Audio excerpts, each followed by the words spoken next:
Today is Monday, September 21st. We call this Earth, Wind, and Fire Day. Coming up on Roland Martin Unfiltered, Senator Mitch McConnell has vowed that he is going to put a conservative on the Supreme Court to replace the deceased Justice Ruth Bader Ginsburg. It has opened up a massive battle. Democrats say they're going to do everything they can to stop that from happening. We've got a great legal panel breaking it down. Plus, what does it mean in this fight, in this battle? I've been telling y'all, these thugs do not care about principles. It's about power. We'll break it all down. Also, more than 200,000. We have crossed the 200,000 threshold for folks who have died from coronavirus. How much higher will that number go? We'll talk with a virologist about that. Folks, again, we're breaking this whole thing down, all different actors. Bruce Bree needs, I talked about all the things you got to do. Remember, I told y'all this means war. Activist Bree Newsom and attorney Monique Presley, they say Democrats had better learn to fight as ruthless as Republicans. We'll talk to the both of them. Plus, early voting has begun across the country. There's still time to register in most states. We'll show you where and how to make sure your vote gets counted. Plus, people lined up to vote in Virginia while Trump supporters try to disrupt the process. Yeah. And about last night, black folks did well at the Emmys, including Stan Latham, Dave Chappelle, Regina King, and others. Will show you the winners. Plus, our weekly Fit, Live, Win segment looks at emotional eaters. Do you use food to make yourself feel better? We give you some ideas for how to change that. It's time to bring the funk. I'm Roland Martin Unfiltered. Let's go. He's got it. Whatever the biz, he's on it. Whatever it is, he's got the scoop, the fact, the find. And when it breaks, he's right on time and it's rolling. Best believe he's knowing. Putting it down from sports to news to politics. With entertainment just for kicks, he's rolling. It's on go, y'all. It's Roland Martin, rolling with Roland now. He's funky, he's fresh, he's real, the best, you know he's Roland Martin now.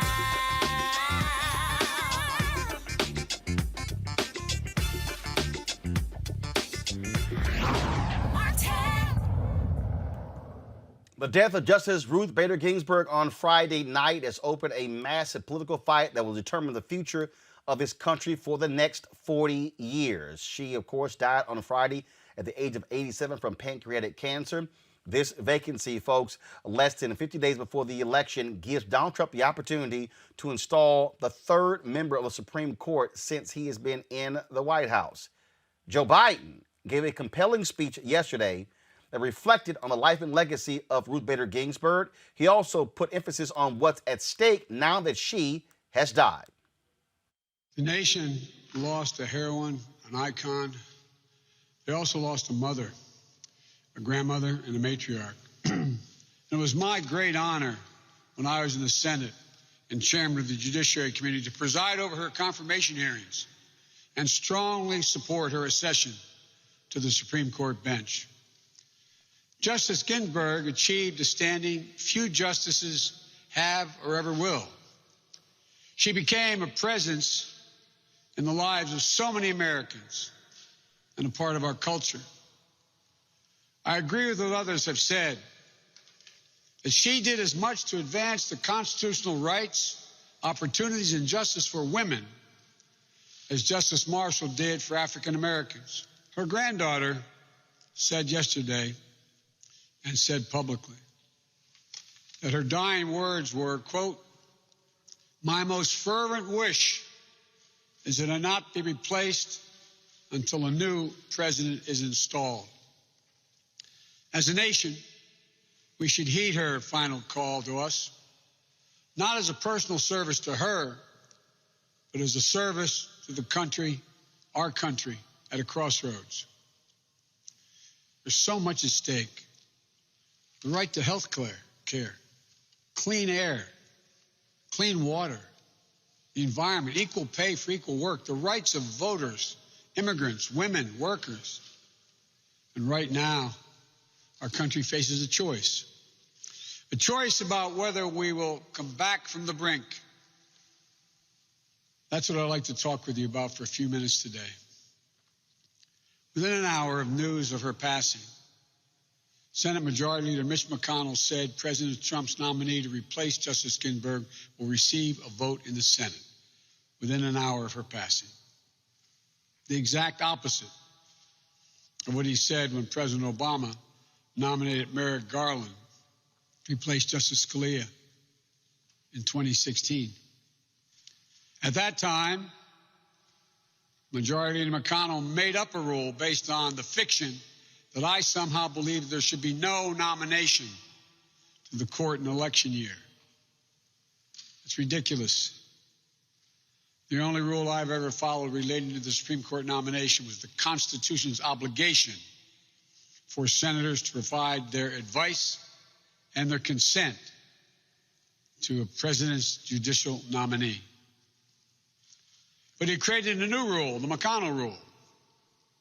Absolutely no hearing, no vote for a nominee in an election year, period, no caveats. And many Republican senators agreed with him, including then Chairman of the Judiciary Committee, Chuck Grassley of Iowa, including the current Chairman of the Senate Judiciary Committee, Lindsey Graham of South Carolina, who at the time said, and I'll quote verbatim, here's what he said, quote, "I want you to use my words against me if there's a Republican president in 2016 and a vacancy occurs in the last year of the first term, you can say, Lindsey Graham said, let's let the next president, whoever it might be, make the nomination." Continuing the quote, "And you could use my words against me, and you'd be absolutely right." End of quote. Folks, Senator Chuck Schumer and Congresswoman Alexandria Ocasio-Cortez held a joint news conference yesterday. They stood in front of Justice Ruth Bader Ginsburg's high school alma mater, fighting to honor her last wish. Here's what they had to say. We are here because of Ruth Bader Ginsburg's passing. We are here really for three reasons. To show how unified we are, the Democrats are, in trying to make sure that her legacy is protected. And that's the second reason, to honor that legacy. She was an amazing woman, incredible. In a male-dominated legal establishment, she pushed her way through for brains and strength and fortitude and changed the world for women long before the rest of the world caught up. And when she got to the court, she was able to bring that same equality and strength to so many different people of all different types and kinds. And she was an amazing woman. And so the first reason we're here is for unity, and the second is to honor her legacy, to demand that her last wish be fulfilled by the Senate. She said, "My most fervent wish is that I will not be replaced until a new president is installed." We believe that. So do the American people. Today, a Reuters poll came out and said 62% of Americans agree with her. So that means, that's such a high number, it has to mean that Democrats, Republicans, and Independents all agree that it is only right and it is only fair for us to abide by RBG's last wish, that she be replaced when a new president is installed. We are here today to make sure that we honor the legacy of Justice Ruth Bader Ginsburg, who came right here and is a product of James Madison High School and is a proud New Yorker and Brooklynite. And it's extraordinarily important that we understand the stakes of this vacancy. Our reproductive rights are on the line. Our labor rights are on the line. Our right to health care is on the line. Labor and union protections are on the line. Our climate is on the line. With an early appointment, all of our rights, the rights that so many people died for, voting rights, reproductive rights, health care rights, all of those rights are at risk with this appointment. And so we need to make sure that we mobilize on an unprecedented scale to ensure that this vacancy is reserved for the next president. And we must use every tool at our disposal, from everyday people, especially in swing states. We need everyday people to call on senators, to call on folks on the bubble, to call Republican senators to make sure that they hold this vacancy open. And we must also commit to using every procedural tool available to us to ensure that we buy ourselves the time necessary. We must commit to allowing and to considering and to utilizing every single procedural tool available to us, again, to buy that time. Conservatives are pushing hard for them to confirm a justice before the election. Others are saying wait during the lame duck session. Let's break it down. Kristen Clark, President, Executive Director, Lawyers Committee for Civil Rights Under Law. Janice Mathis, she's Executive Director at National Council of Negro Women. Tricia Hofter, President, National Bar Association, and Barbara Arnwine is President, Founder, Transformative Justice Coalition. Kristen, I want to start with you, and that is when we look at this very issue, when we start trying to break this whole thing down. This is about to be a massive fight. Conservatives, they are looking to appoint a young justice. They want to have a 6-3 majority. Forget what they said in 2016. They have thrown those rules out. How do you see this? We're on the brink of a constitutional crisis. We truly are. This is an unprecedented moment in our democracy. We actually have looked back at the history to the founding days of our nation, and never, not once, has there been a confirmation hearing that has taken place as voters were casting their ballots. Election day is not November 3rd. The election has already started. Tens of thousands of people have already gone out and voted during early voting, have cast absentee ballots. And for many of those voters, this is the issue that is number one, that is top of mind.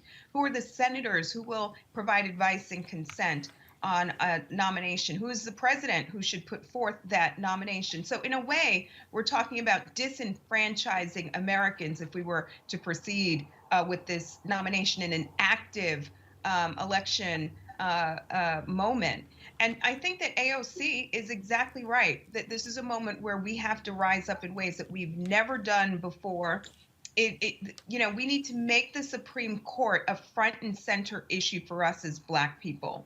And right now, every church, every fraternity, every sorority, every Black business, every healthcare professional should be reaching out to their senator, regardless of whether or not they are Republican or Democrat, and tell them that this nomination should not go forward until this election is concluded, until the voters have spoken, until the people have spoken. This is a life or death issue, whether you're talking about abortion, whether you're talking about voting rights, criminal justice, people on death row. This literally is a life or death issue for Black people. Barbara, we've been dealing with this issue on this show, talking about the judges, talking about the federal bench.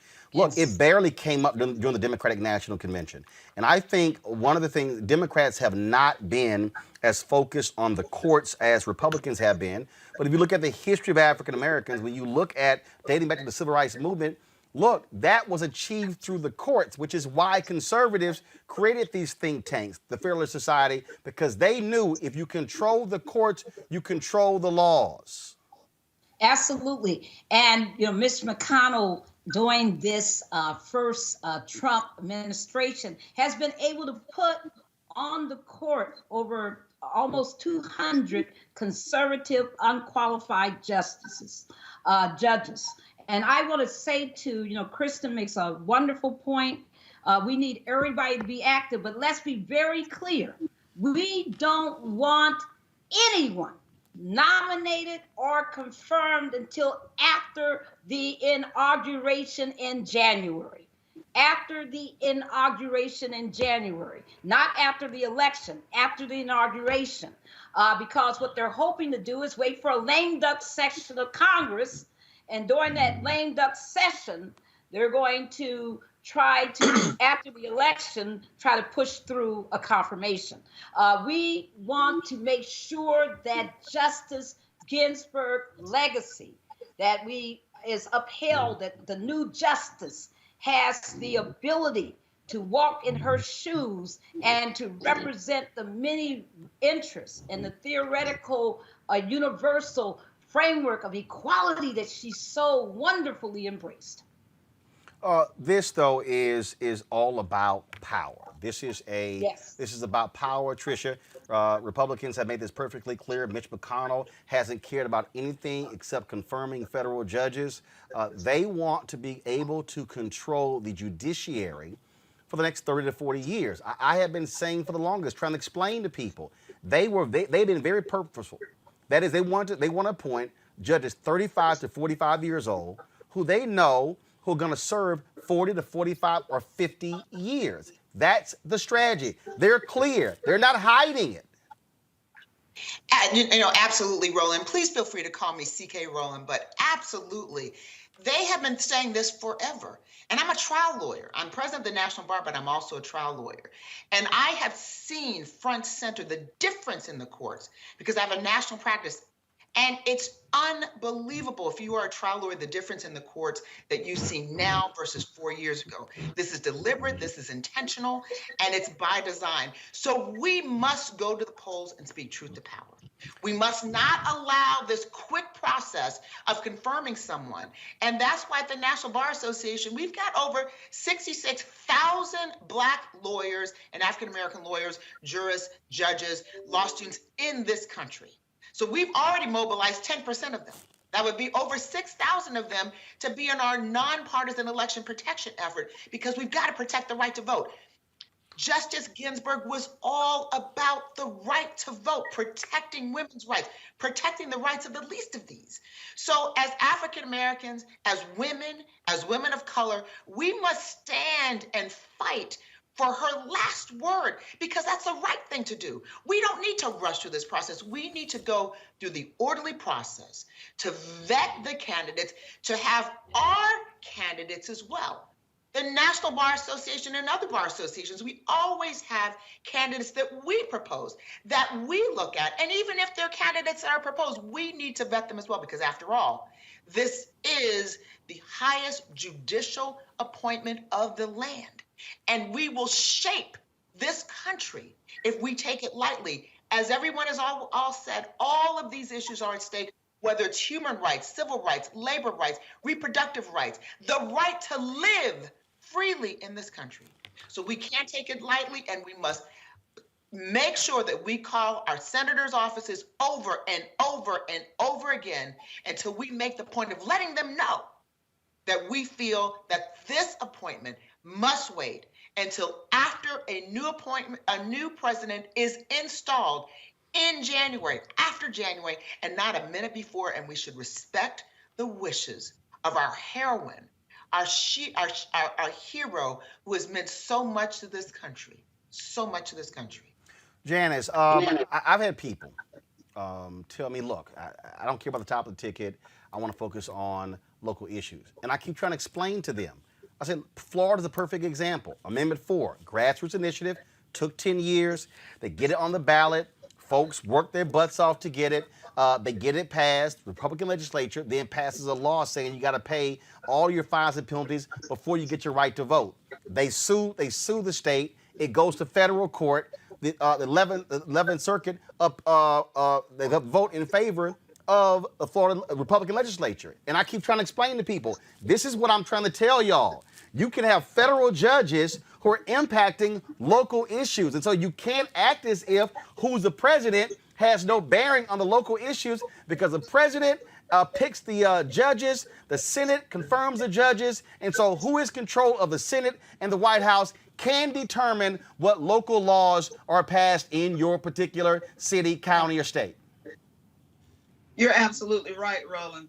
It's great to be in the company of these wonderful lawyers who I've looked up to, CK and Barbara, and I know Reverend Jesse Jackson well.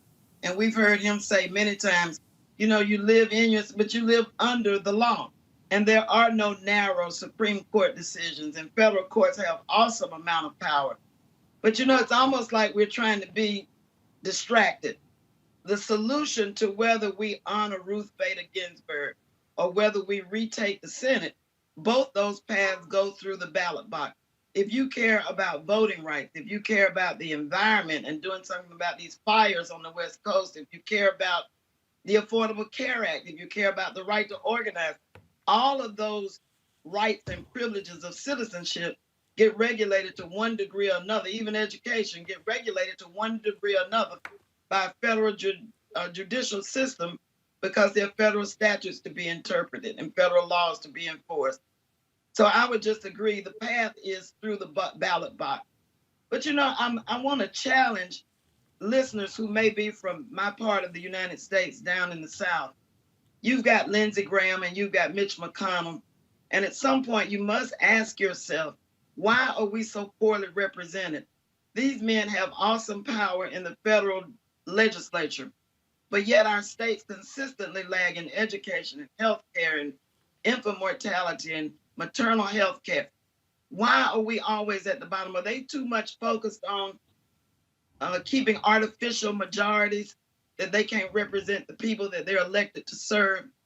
It is a conundrum, and people need to vote their interests. We're not electing friends or family members. We're electing a government and a set of policy choices.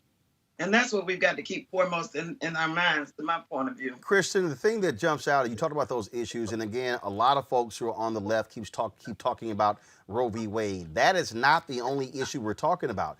The reality is the Supreme Court, as it stands, has had horrible rulings on voting rights. They went along with the voting purge, that lawsuit that came out of Ohio. They went along with to allow political gerrymandering that came out of Wisconsin. And they gutted the Voting Rights Act as well. Also, you put the Affordable Care Act is also in jeopardy as well because the Trump administration wants to throw that out. So we're talking about voting. We're talking about health. We're talking about a multitude of issues and also a Supreme Court. If you have a 6-3 conservative Supreme Court, they are very much pro-business. And so now you're talking about consumer rights as well. There's not a single issue that impacts our lives as Black people that is not touched by the Supreme Court, that is not somehow shaped by the rulings issued by the Supreme Court, by the precedent set by that court.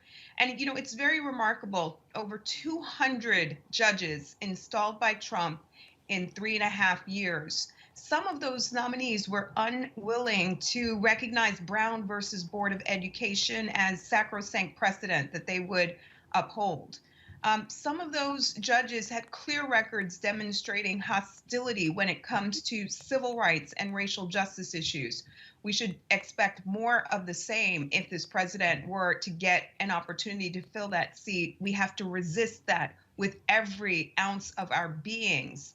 I tell my 16-year-old son that if they succeed in filling this seat, they will be talking about that justice. He will be talking about that justice with his friends well into the time that he is 50 or 60 years old, because President Trump is being very intentional. The short list includes 3 women, one who's about 45 years old. We're talking about our life is literally on the line with this vacancy, and it's time that we rise up and urge these senators to do the right thing, the principled thing, and let the voters speak. Let the voters speak and determine how this vacancy gets filled. CK, final comment from you. How are folks mobilized, or how should they be mobilizing? Should Democrats be looking at putting every single thing on the table? Yesterday, Speaker Nancy Pelosi would not comment on whether or not they would pursue a second impeachment. To me, this is not, hey, we're thinking about, no, this is called, you're at DEFCON 5. Right. We should go for broke. Let me just break it down that way. We should go for broke. We need to act as though our lives depend on this, because in reality, our lives do depend on this. If we think things are funky now or bad now with COVID and the response to COVID and all the other pandemics that we're facing in this country, election suppression, police brutality, how do we think these police brutality cases, if they go up to the Supreme Court, are going to be resolved? If we think things are bad now, We should wait and see what it's going to be like if we don't go for broke. We have to act like we are on our last breath and we're breathing. We need more air to survive, because if we don't, we may very well not survive. We think a lot of young people think, oh yeah, we have the right to vote. No, you don't have the right to vote. The Voting Rights Act has been diluted. We have to protect the right to vote. We have to fight for the right to vote. And the Supreme Court, the U.S. Supreme Court, is going to have a say-so on everything that impacts our lives, especially the lives of Black folk, especially the lives of Black and brown people. So it's a wake-up call. It's a clarion call. We don't have the right to ignore it. So on all levels, Roland, we've got to pull out all the punches. Everyone, lawyers, non-lawyers, some lawyers, it's not about your profession. It's about getting out and doing what's right, getting out and making sure your voice is heard and speaking truth to power. And the only way you can do that in this country is going to the polls. Barbara right Arnwine and I have been saying that scene from Remember the Titans when the coach said, Herman, leave no doubt. There has to be a blowout. This can't be close. The Trump folks are going to contest everything. This is where if you're 18 to 29 and you're sitting there with the lowest vote numbers, this is where, understand, I'm being real clear. If you're 18, I expand, if you're 18 to 35 years old, let's make this real plain. America is going to be a minority country in 23 years. That means that if you're 18 years old, okay, in 23 years, you're going to be 41 years old. If he appoints one of these Supreme Court justices, and if she serves the same number of years as Ruth Bader Ginsburg, that means that this appointee will be on this court until 2060. And that is what we cannot have happen. If you're listening to this show and you're watching this show, the first thing you ought to be saying right now is not only am I going to vote, I'm going to make sure at least 10 other people I know vote. And we're going to vote judges. We're going to vote for judges. We're going to get rid of the senators who do not support good judges. Let's be very clear, everybody, that Trump can nominate, but it's the Senate that confirms. So what happens with the Senate in this election is the most critical of all of our votes. So people should be out there, South Carolina, Georgia, Kentucky. You got to really get your vote on for senator, because you have the power right now. Arizona, all of these states where there are, hotly contested races, Maine, you need to be voting. And I want to tell people that don't sit back and wait till the last minute to decide to vote. Vote early, right now, where you have that right.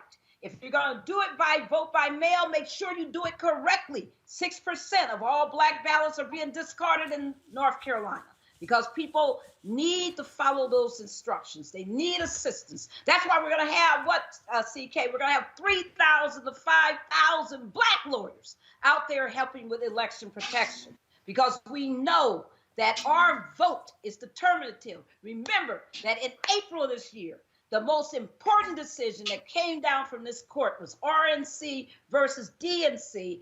And in that case, in April, even though she was very ill, Ruth Bader Ginsburg wrote a searing dissent and said to the court, to the majority of the court, that you are denying people's voting rights. You're disenfranchising our voters, and that you got to do better.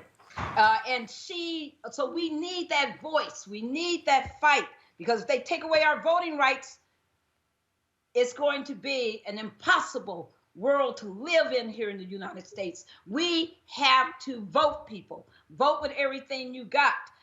Put it all on the line. Not only do you vote, you get others to vote, and you go out there and you help others to vote. Everything you do, the churches, the civic organizations, the Greeks, everybody. We need you in this fight right now. This is, look, at the end of the day, look, Janice, we have some of these ads. Anybody who is trying to sit here and trust anything that a Republican said in 2016 is a waste of time. Mitch McConnell, if you talk about Chuck Schumer, excuse me, Chuck Grassley. In fact, this just in, Iowa Senator Chuck Grassley indicates he won't oppose holding Supreme Court replacement hearings this year. This is the same person who said before they said it shouldn't happen until after a new election. Same thing. Now, Alaska, Lisa Murkowski is on record as saying such. But now, when you start breaking this thing down, it's real simple. If Mark Kelly is able to beat McSally in Arizona, then he'll be seated before November 30th. That means that takes the Republican majority from 53 to 52. If you go by what Murkowski and Susan Collins said, if they actually believe that the next person, the next president should pick that nominee, that now drops the Republicans from 52 to 50. That means Lamar Alexander, who's a lame duck, has already said he's going to go along with it. Now you have Grassley. That means that the one person left, the only person who could potentially stop this, Janice, is Mitt Romney. And so I know people want to put the focus on McConnell, but really, to me, the focus has to be on Collins, Murkowski, and Romney to not let this move forward. Well, I know that it's not a good idea to disagree. I think you're absolutely right about where the focus should be. And the question is whether the voters in that state, his constituents, but I want to say this to those handful of senators who are facing difficult re-election battles, whether you intend to vote with the president or not. The president has demonstrated time and time and time again that he has no loyalty to anyone. Walk that plank with him on this issue of the Supreme Court, and you may lose your seat and the president won't even come to your aid or your rescue. I think that they have to bear in mind that all norms, all bets are off, all norms are destroyed. We are giving up on the idea of equal protection under the law in favor of some kind of oligarchies, giving up majority rule for minority rule. And so I would say to citizens everywhere, if you can vote, vote. Call your senators. Make sure they know that this is an important issue to you. To be honest with you, rich folk can get along without a Justice Department. But people of color, people who are marginalized, why do you think they're trying to suppress these votes? Disabling the post office, changing polling places, purging voters. That's because the vote has mattered. That is the last bastion for white supremacist ideology to hide behind, because they are no longer Black people, brown people, women, gays. We are the majority in this country. You're talking about the majority in 2040. Right now, that generation, if you're under 25, you're part of a cohort that is already majority Black and brown. They know that. It makes them anxious. And so that's why you see this total reckless disregard for the way the country is supposed to operate. But the people have a voice. Yes. And my co-panelists have already said that voice is to vote, not just you, but everybody in the House, the Lodge, the union. Everybody needs to express themselves. And I'm talking to low to moderate income white folk too. You cannot, if he will let 200,000 people die while he knew that the virus was lethal, do not overestimate how much he cares about you and your family. Well, this is the thing here. If you want to understand why federal judges matter, just a few moments ago, a federal judge ruled that has ordered Louis DeJoy to treat all election-related mail as first class and restore overtime for U.S. Postal Service employees.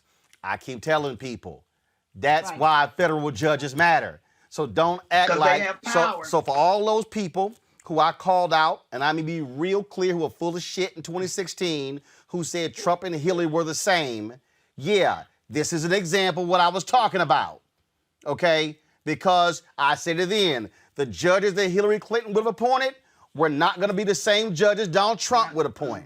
And so all these folks who were stuck on stupid, who got caught up in that whole deal, who are not understanding the long game, and this is the deal, the Republicans are about the long game. The demographic numbers are not lying. They know what is happening. They want to be able to control the courts for the next half century. They say we can lose the presidency, but if they install 300 federal judges, which represents a third of all federal judges, and they've got a 6-3 majority. And here's the deal: Clarence Thomas is 72, Alito is 70, Gorsuch is Kavanaugh is 55, and Gorsuch is 53. Take the high end. Just use Ruth Bader Ginsburg as a model. That means if Clarence Thomas and Alito serve until they're 87, Stephen Breyer, who's a liberal, he's 82. If they serve until 87, that means Clarence Thomas is there for another 13 years. That's 3 presidential elections. Alito was there for another 17 years. 4 presidential elections. That's why I keep telling people, stop playing games when it comes to voting. CK, Barbara, and Janice, I certainly appreciate it. Thank you so very much. Thank you, Roland. All right, folks, we're going to continue this conversation. Activist Bree Newsom and attorney Monique Presley both say, when you say all hands on deck, that this is the moment to fight and fight vigorously for our rights. We'll be talking with them next to Roland Martin Unfiltered. We'll also be talking about COVID-19 surpassing 200,000 deaths in this country, 7 million infected. Some are saying, oh, it's fading. Really? That's next on Roland Martin Unfiltered. As our community comes together to support the fight against racial injustice, I want to take a second to talk about one thing we can do to ensure our voices are heard. Not tomorrow, but now. Have your voices heard in terms of what kind of future we want by taking the 2020 census today at 2020census.gov? Now, folks, let me help you out. The census is a count of everyone living in the country. It happens once every 10 years. It is mandated by the U.S. Constitution. The thing that's important is that the census informs funding, billions of dollars, how they are spent in our communities every single year. I grew up in Clinton Park in Houston, Texas, and we wanted new parks and roads and a senior citizen center. Well, the census helps inform all of that and where funding goes. It also determines how many seats your state will get in the U.S. House of Representatives. Young black men and young children of color are historically undercounted, which means a potential loss of funding for services that helps our community. Folks, we have the power to change that. We have the power to help determine where hundreds of billions in federal funding go each year for the next 10 years. Funding that can impact our community, our neighborhoods, and our families and friends. Folks, responses are 100% confidential and can't be shared with your landlord, law enforcement, or any government agency. So please, take the 2020 census today. Shape your future. Start at 2020census.gov.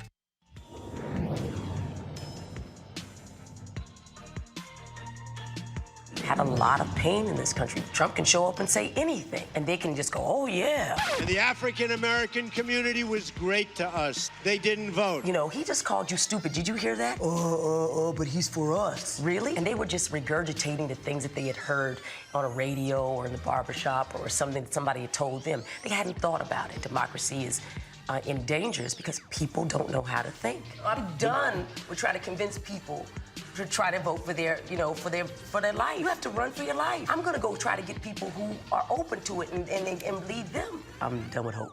Fuck hope, fight. Hey everybody, it's your girl Lunel. So what's up? This is your boy Earthquake. Hi, I'm Chaley Rose, and you're watching Roland Martin Unfiltered.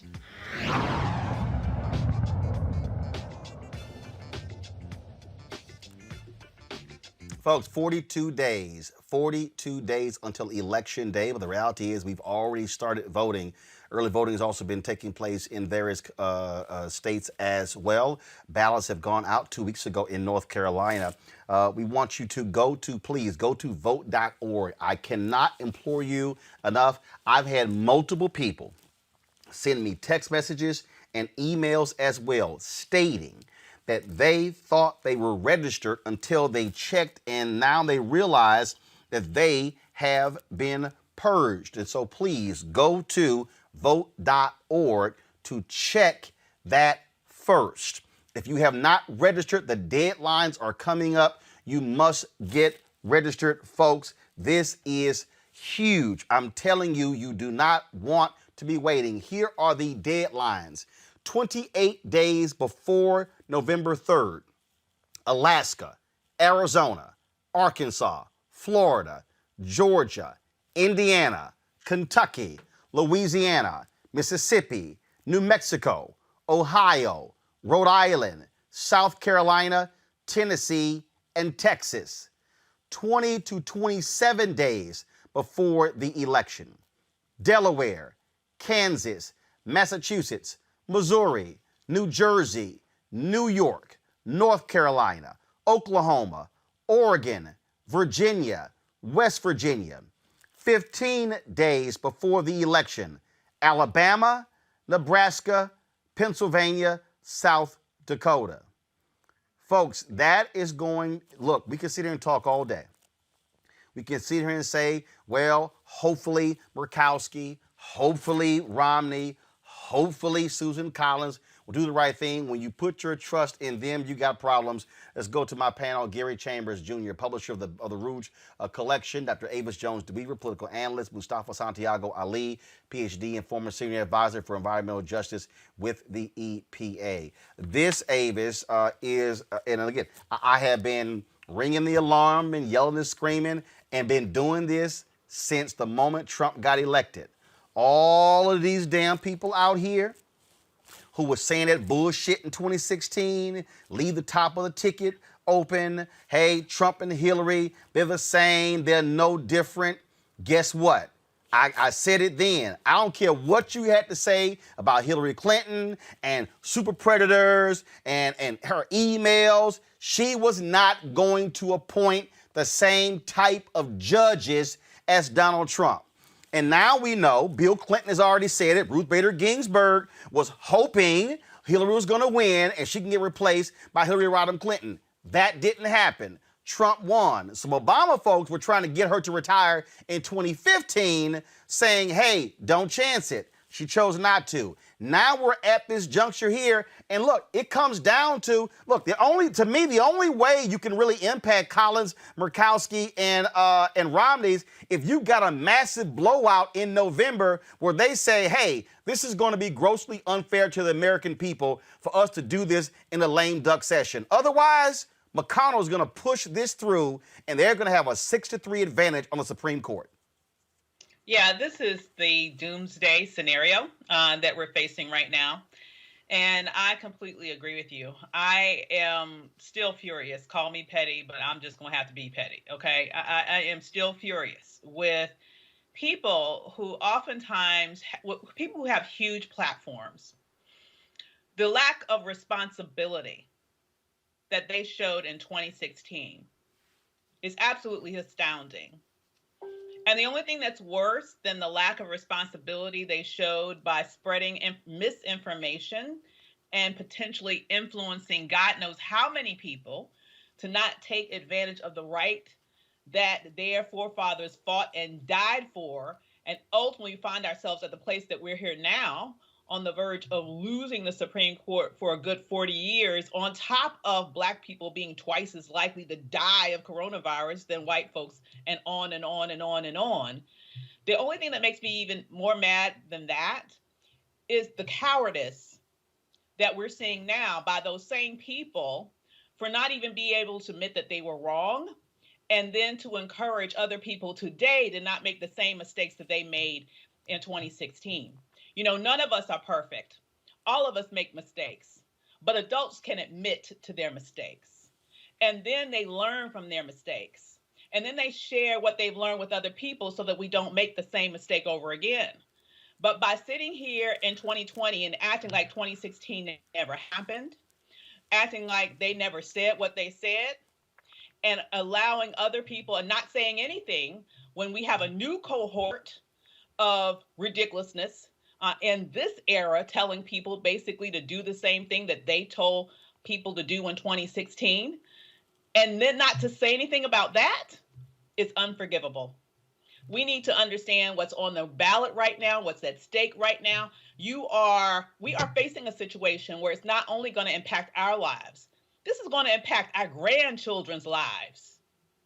This is not an easy fix. And so what we need to do now is everything humanly possible to make sure that it stops. I don't care what it is. It's everything. It's being in the streets. It's calling your senator. It's voting at massive levels so that there is no room for equivocation in November. A humiliating defeat is what we have to deliver at the polls, and that requires that we don't fall for the same foolishness that far too many fell for in 2016. I'm real clear, Gary, in terms of making demands of any candidate. I'm real clear in terms of laying out an agenda. But I'm also very clear on opening my damn eyes and surveying the field. It's sort of like if I played football and I'm sitting here as a middle linebacker and all I'm doing is looking at the quarterback. I ain't paying attention to nobody else. I might get my behind beat because I'm not surveying the entire field. The reality is this here, and this goes for ADOS, FBA, Bernie Bros, every group you can imagine. I don't care who they are. This is real simple. If you actually say you want reparations, you ain't getting it with a 6-3 conservative Supreme Court. You ain't getting it with 300 conservative federal judges. You're not getting it. You're not getting environmental protection. You're not getting voting rights. I mean, we can go down the line of all the stuff that your ass not gonna get if they can, if the Republicans stay in control of the United States Senate. Period. Well, that's all of that's facts, Roland. And you know, elections have consequences. And I think that it was short-sighted and foolish of anybody to, one, not vote in 2016 and to believe that Republicans, for whatever reason, will not get out and support their candidate.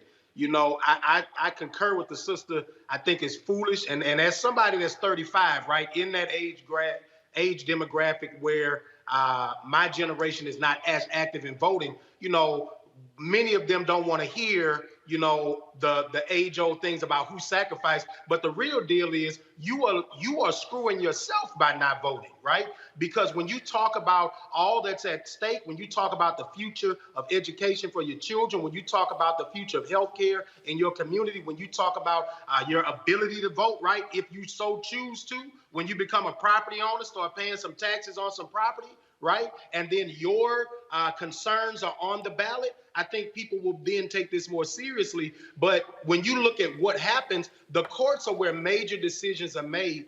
And it's also, it can be weaponized against us, right? The courts can be weaponized against us at any point.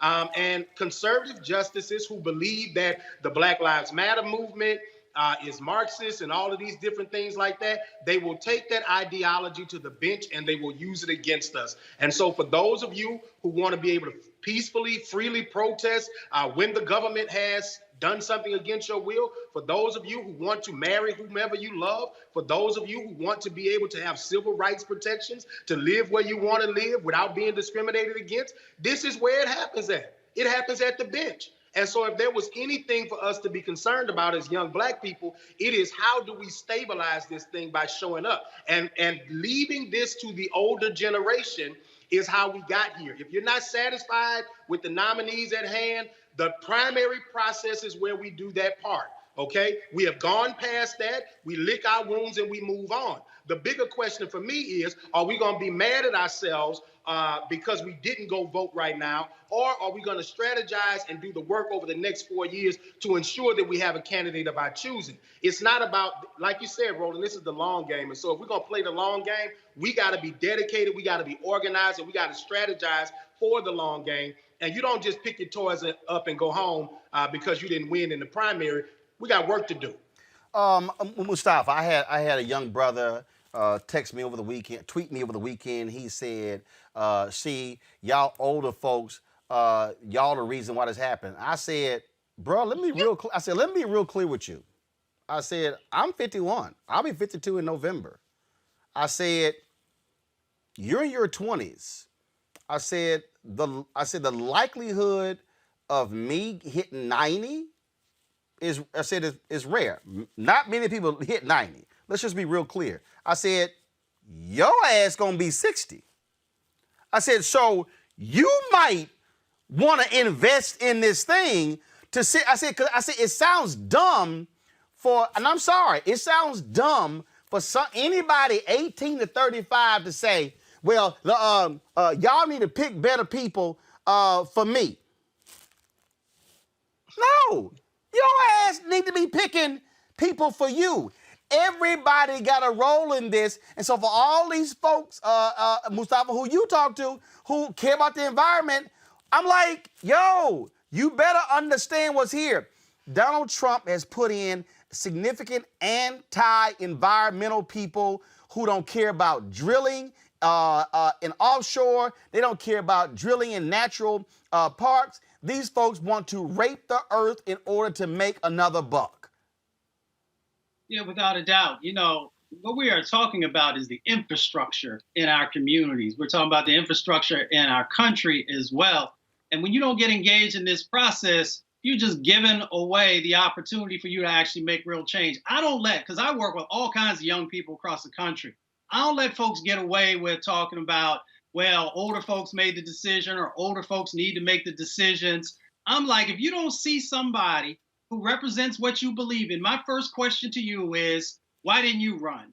Why didn't you get your friends together and identify somebody who you have trust in to run? So I just don't allow that conversation because it's a cop-out that we use whenever we don't want to actually get up off of our butts and actually get engaged in the process and have to do more than something that lasts for an hour or a couple of hours. Folks need to understand, as folks have shared, that you are literally playing with your life and the life of folks in your community. Whoever it is you care about your community, find someone that you care about in your family or your community. It could be your grandma, it could be your auntie, it could be your niece. All of those folks are counting on not only you voting, but understanding the power that exists inside of that vote, up and down the ticket, in all kinds of different positions. We're talking about the Supreme Court, but we also understand, and we've talked numerous times on this show, if you're tired of the police doing some of the things that you've seen, if you're tired of district attorneys not doing the right thing, get engaged in the process, because your vote can actually help to change what's going on in that situation. If you're not willing to do that, then you just have to be quiet. Take the ass whippings that you're going to get from the police and other folks, and excuse my language for being as real as I know how to be, because your vote can really help to change these dynamics. And we keep allowing people to pimp us by not allowing, ourselves to get engaged in the conversation and think that what we do doesn't matter. It matters when we do it in numbers. It matters when we do it through an intelligent set of actions. And again, that means really, again, being engaged in what is going on, folks. We're going to continue the conversation in just a second on that very issue in terms of what should we be doing with activist Bree Newsom and attorney Monique Presley. Right now, though, I want to talk about what's happening with COVID. We have crossed the 200,000 death threshold in this country. More than 7 million people have been infected as a result. The Trump administration pretty much wants to say, y'all, this is all good. These things are just moving along. The majority of our deaths have occurred within the 3 months. On average, over 1,000 people died every single day. Now, nearly 4 months later, the country has doubled that figure.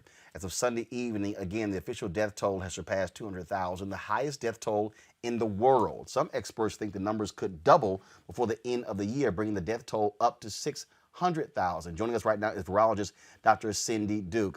Dr. Duke, I'm sitting here looking at, again, a lot of the people, these critics out here, people who say we're hyping this thing up, who say, oh, this thing is leveling off, that it's dissipating and disappearing. As a virologist, are you seeing that? Unfortunately, no, we're not seeing that. We're seeing in some pockets of the United States where people have taken the precautions seriously, where people are wearing masks, where people are following those guidelines, we are seeing things plateau. But we're still seeing really high numbers in many other places where people are being very complacent with their strategies for protection, wearing masks when they feel like it or not at all. People are taking unnecessary and undue risks at this point in many parts of the country. And unfortunately, what we're seeing is, yes, the United States now accounts for greater than almost 25% of the deaths from COVID-19 globally. One country of almost 200 countries in the world, this one country accounts for 1/4 of the deaths. So again, so the people who say, "Hey, look, it's no big deal," we also are about to go into winter. What must we be preparing for with that? Because now you're talking about mixing COVID and flu, mixing COVID and pneumonia. Please talk about that. We are entering what is traditionally our respiratory virus season. And so that means now things are getting even murkier in the sense of when someone starts having symptoms, what is it that they're having symptoms of? Is it COVID? Is it influenza? If it's a child, is it, RSV? What are we coping with here? And so, the first thing to tell everyone is really, really, really, we should be wearing a mask. And this isn't something that's up for debate anymore. It's very well proven, very well established that masks save lives. And I know some people are going to say, well, I know the one person who wore a mask and still got COVID. Sure, one person. But you know what? If we don't all wear a mask, hundreds, thousands of us will become positive and spread it to even more people. Now, that said, I would also like to encourage everyone to get their flu shot. This year, more than ever, we need to get our flu shots.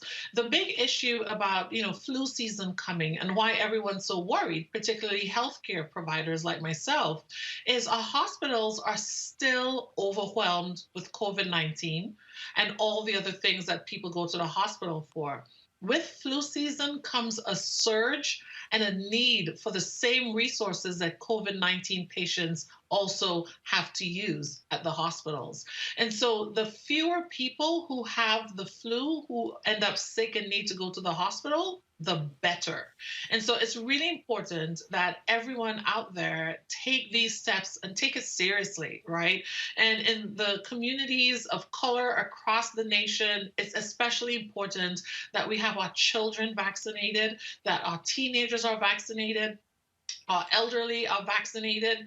We need flu vaccine drives just as much as we're doing drives to get people tested, to encourage people to wear masks when it comes to COVID-19. We need them to get their flu shots as well.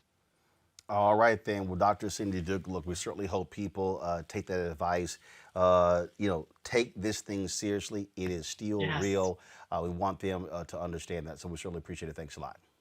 Thank you so much. All right, then.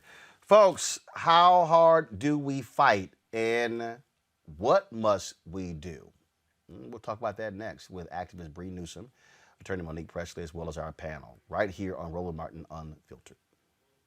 As our community comes together to support the fight against racial injustice, I want to take a second to talk about one thing we can do to ensure our voices are heard. Not tomorrow, but now. Have your voices heard in terms of what kind of future we want by taking the 2020 census today at 2020census.gov? Now, folks, let me help you out. The census is a count of everyone living in the country. It happens once every 10 years. It is mandated by the U.S. Constitution. The thing that's important is that the census informs funding, billions of dollars, how they are spent in our communities every single year. I grew up in Clinton Park in Houston, Texas, and we wanted new parks and roads and a senior citizen center. Well, the census helps inform all of that and where funding goes. It also determines how many seats your state will get in the U.S. House of Representatives. Young black men and young children of color are historically undercounted, which means a potential loss of funding for services that helps our community. Folks, we have the power to change that. We have the power to help determine where hundreds of billions in federal funding go each year for the next 10 years. Funding that can impact our community, our neighborhoods, and our families and friends. Folks, responses are 100% confidential and can't be shared with your landlord, law enforcement, or any government agency. So please, take the 2020 census today. Shape your future. Start at 2020census.gov. Hey, what's up, y'all? It's Lorenz Tate. You only have one vote. Use it. Hey, I'm Antonique Smith. Hey, I'm Arnez J. Hi, this is Cheryl Lee Ralph, and you are watching Roland Martin Unfiltered. I mean, could it be any other way? Really? It's Roland Martin.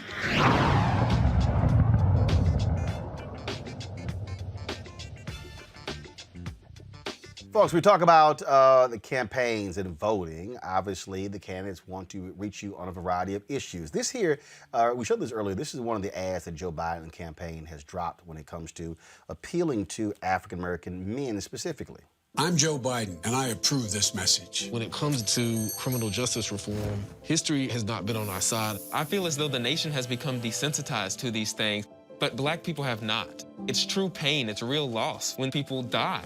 As a father, I have to turn around and talk to my 12-year-old son about police interactions. It scares the hell out of me. You don't have time for a system that is stacked against you. We need to have individuals that are in office that are going to push the entire country forward. That's what Joe and Kamala have, is that plan for the future. They're willing to push Congress and say, we can get there. Cash bail reform, we absolutely need reform there. There's a lot of people in the justice system that are not criminals. How many people were in jail just because they couldn't afford that $400 court fee? Think about how hard it is to get a job with the criminal records. Right. Banning the check the box. It's just trying to get a job that's gonna give you a better standing in society when you come out.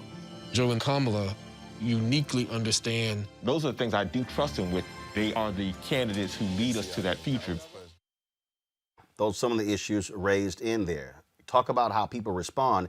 Since the death of Ruth Bader Ginsburg, nearly $100 million has been donated to Unite Blue since her death on Friday. Folks, those are huge numbers. The Donald Trump campaign, they're texting out a fundraising email specifically saying President Trump will fill the Supreme Court vacancy with a conservative justice, make America great again. What does that mean? It means that this is going to be a battle. So the question is, what must be done? How far must folks go? I keep telling y'all, Republicans are going to be ruthless. They have been ruthless. They don't believe in norms. Forget principles. Forget all the stuff they throw out. In fact, guys, if y'all have one of the, this is one of the ads that liberals have already put together since her death on Friday to sort of show you exactly what Lindsey Graham said. So check these ads out, and I'm coming back to talk to Bree Newsom and Monique Presley.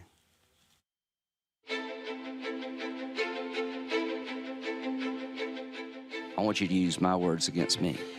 If there's a Republican president in 2016 and a vacancy occurs in the last year of the first term, you can say, Lindsey Graham said, let's let the next president, whoever it might be, make that nomination, and you could use my words against me and you'd be absolutely right.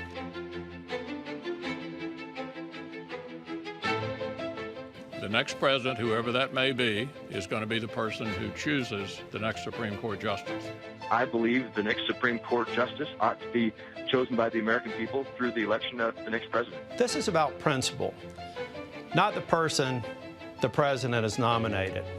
And it's why the majority of the Senate has chosen to use this unique situation as an opportunity to let the American people have a voice. And the only way to empower the American people and ensure they have that voice is for the next president to fill the nomination created by this vacancy.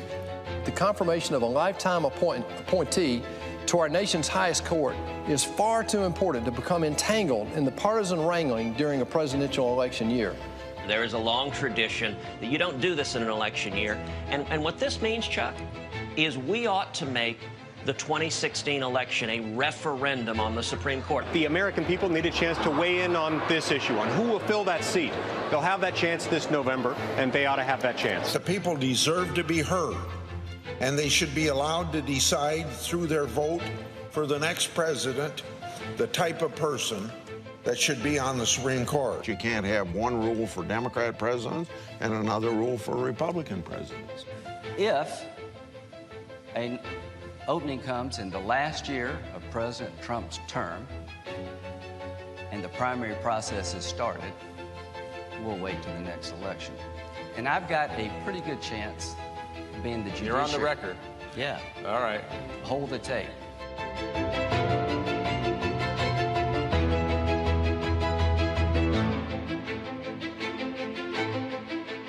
This is the last year of a lame duck president. And if Ted Cruz or Donald Trump get to be president, they've all asked us not to confirm or take up a selection by President Obama. So if a vacancy occurs in their last year of their first term, guess what? You will use their words against them. I want you to use my words against me. If there's a Republican president in 2016 and a vacancy occurs in the last year of the first term, you can say, Lindsey Graham said, let's let the next president, whoever it might be, make that nomination, and you could use my words against me, and you'd be absolutely right.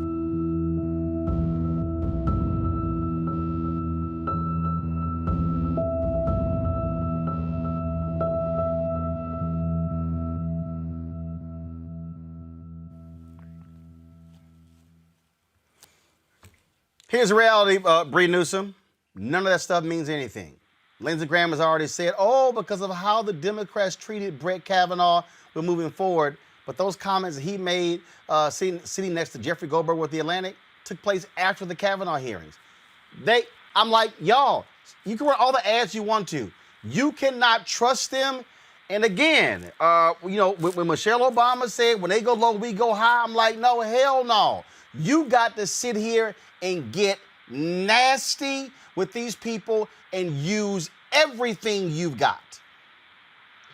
Yeah, this whole situation to me feels very much like the lead up to the Civil War, quite frankly, where the central issue, even though it's not really being named and discussed, the central issue is white supremacy, right? And Black and brown citizenship. That is really what is at issue here. And then you have, particularly among like white moderates and liberals, this focus on procedure, this focus on trying to preserve bipartisanship and the union. And the other side has completely thrown that away. They're already ready to secede, right? They're already ready to overthrow the entire project, rather than have a multicultural democracy. And so it's very much like that time period where Lincoln is focused on preserving the Union, as though that's going to be able to hold the whole thing together. And so I completely agree with you. Like, I think this idea that we are dealing with anything other than an aggressive fascist takeover of our government is in denial. Monique Presley, forget all the people who are saying, oh my goodness, this isn't normal, this isn't right, it isn't fair. They don't care about fair. They care about winning and power. No, yeah, that's the only thing that matters for them. And I agree with Bree. I saw the thread that she posted on Twitter earlier today, and it was historical, but it was also present in that it was kind of an action call. We have to get where they are, and I don't know why we're late. We have more at stake. We have more to lose. We have more on the line. And so it can't be about the battle for who wants power and who wants to live with integrity. Righteousness means we get this right. And so it really is by any means necessary at this point. And that doesn't mean that we're doing something we shouldn't do. There's right, there's wrong, and there's politics.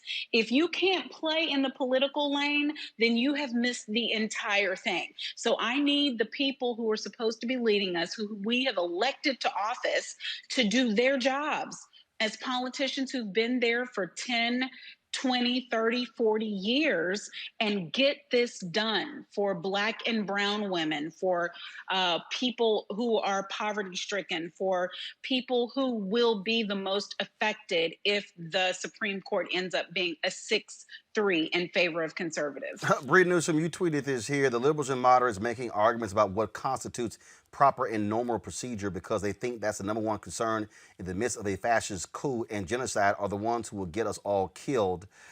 You also said, I've never seen a group of people so desperate for camaraderie with an opposition that keeps telling them to go F themselves.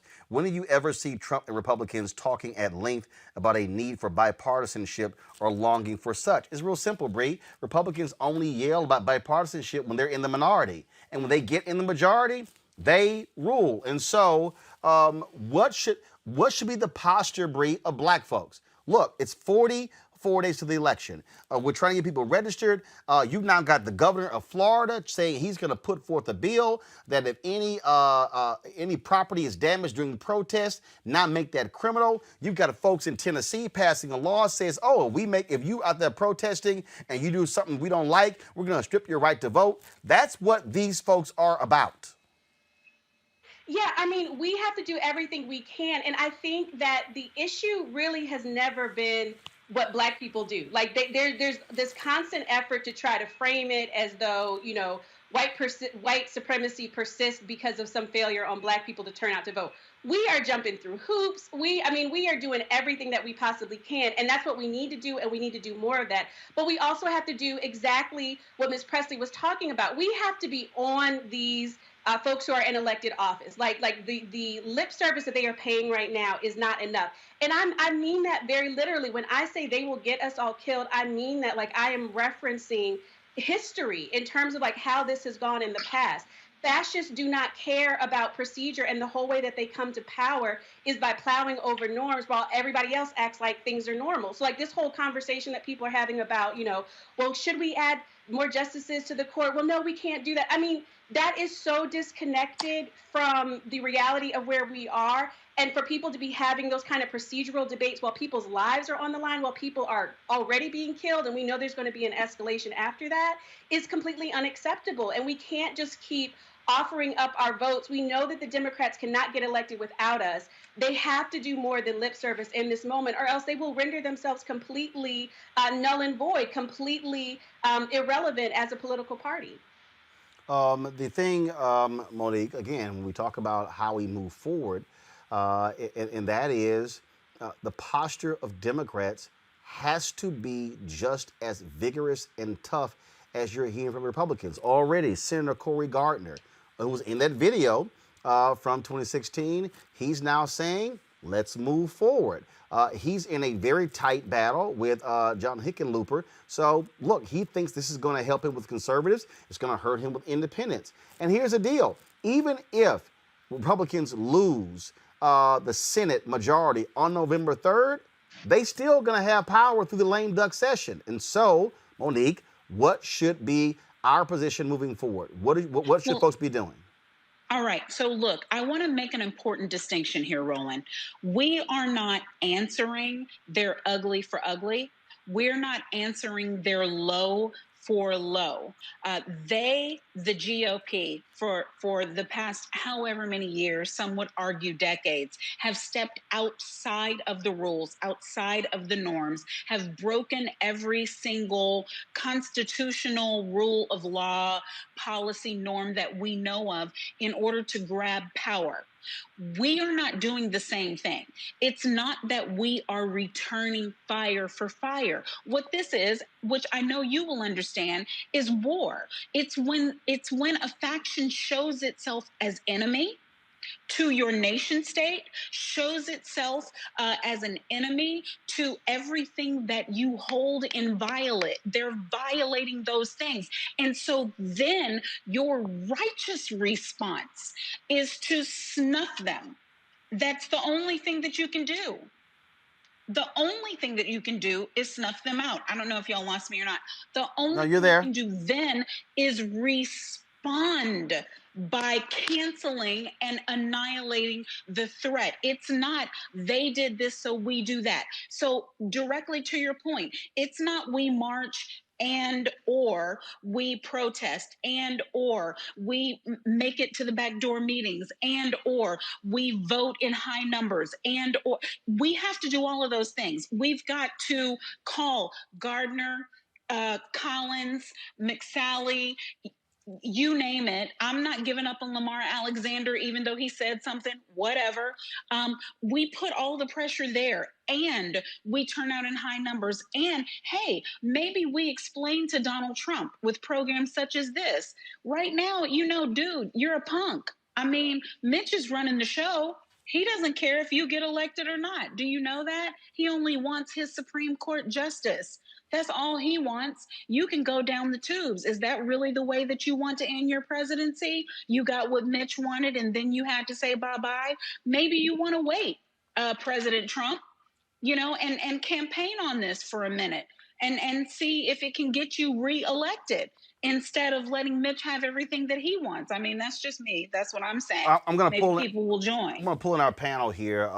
Gary Chambers, look, as somebody who has been out there, who's an activist, meeting with people, again, what should somebody watching right now? They're in Detroit, they're in They're in Charlotte. They're in somewhere in Alabama. They're in Florida in terms of what they should be doing. Because the reality is this. If you just want to sit there on Twitter and complain, then all you're doing is just wasting your time. There has to be, this is where activists, the word comes in, it's called, this is where you activate.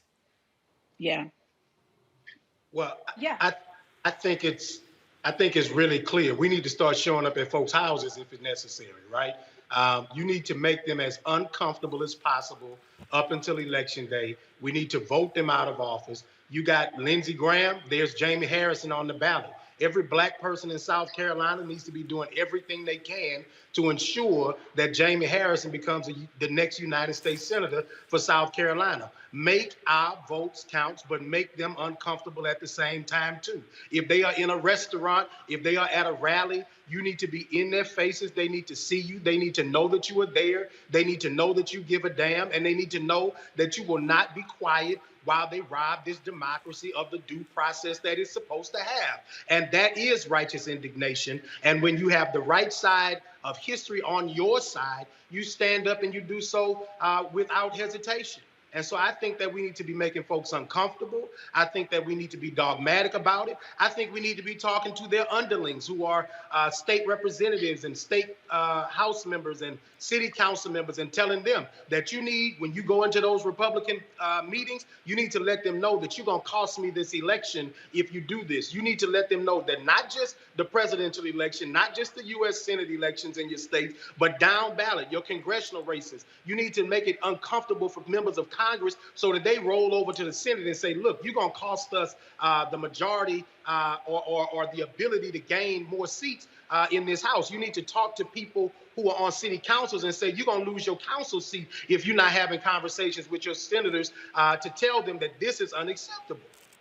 The thing here, to that point, Avis, there were protesters this morning, early this morning, who met Lindsey Graham exactly where he lives. They were out there banging pots and pans this morning, saying, okay, so you want to go back on your point of view? We're going to make your life uncomfortable. Absolutely. And I say, amen, amen, amen. They need to keep doing that. I mean, and I have to agree with my sister. Listen, each and every lever of power that we have at our disposal, we need to display and we need to utilize it. And that means, as a citizen, everything that you can do in the streets and in terms of putting pressure on your elected officials via calling them and all those other means. But also, I would argue that our elected officials, after this election is over, hopefully we will take the Senate, all right? And that means we need to be bold about doing what we need to do with the laws in order to correct course here. And for me, that means everything from statehood to Washington, D.C. and Puerto Rico, to making sure that we have even extra seats on the Supreme Court to counteract this imbalance. If they want to play hardball, they need to learn that we can play hardball too. And this is the thing here, Monique. This is the letter for Lindsey Graham decided to send today to his to Senators Dianne Feinstein, Leahy, Durbin, Whitehouse, Klobuchar, Coons, Blumenthal, Hirano, Booker, and Harris. In his letter, he writes, he says, because our Senate majority committed to confirming President Trump's excellent judicial nominees, and particularly because we committed to supporting his Supreme Court nominees, the American people expanded the Republican majority in 2018. We should honor that mandate. Also, unlike in 2016, President Trump is currently standing for re-election. The people will have a say in his choices. Lastly, after the treatment of Justice Kavanaugh, I now have a different view of the judicial confirmation process. Compare the treatment of Robert Bork, Clarence Thomas, Samuel Alito, and Brett Kavanaugh to that of Ruth Bader Ginsburg, Sonia Sotomayor, and Elena Kagan, and it's clear that there already is one set of rules for a Republican president and one set of rules for a Democratic president. I therefore think it is important that we proceed expeditiously to process any nomination made by President Trump to fill this vacancy. I'm certain if the shoe were on the other foot, you would do the same. Look, you know, and so all that crap he said, we played in the video, means nothing. And again, the only way you can change this is if you take them out. That is Harrison beats Graham. That is Espy beats Cindy Hyde-Smith.